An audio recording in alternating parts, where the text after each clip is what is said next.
ஒரு சூப்பரான டேஸ்ட்டான பள்ளிப்பாளையம் சிக்கன் எப்படி செய்கிறது அப்படிங்கிறத பார்க்க போகிறோம். ரொம்பவே சூப்பராக இருக்கும். பேனில் வந்து ஒரு 3 ஸ்பூன் எண்ணெய் விட்டுக்கோங்க.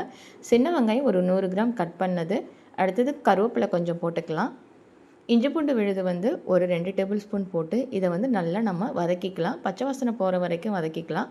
பட்டை மிளகாய் ஒரு 8 எடுத்துகிட்டு இது மாதிரி சின்ன சின்னதாக கட் பண்ணி இது கூட நம்ம போட்டு அதையும் வதக்கிக்கலாம்.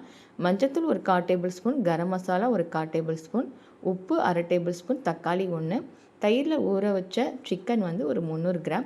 இது எல்லாத்தையும் நம்ம வதக்கி நம்ம மூடி போட்டு ஒரு 5 to 10 மினிட்ஸ் வந்து மீடியம் ஃப்ளேமில் வச்சு நம்ம வேக வைக்கலாம். இப்போ இதை எடுத்து பார்த்தோன்னா இந்த எண்ணெய்லாம் வந்து மேலே பிரிஞ்சு வந்திருக்கு பாருங்கள். பார்க்கவே ரொம்ப சூப்பராக இருக்குது.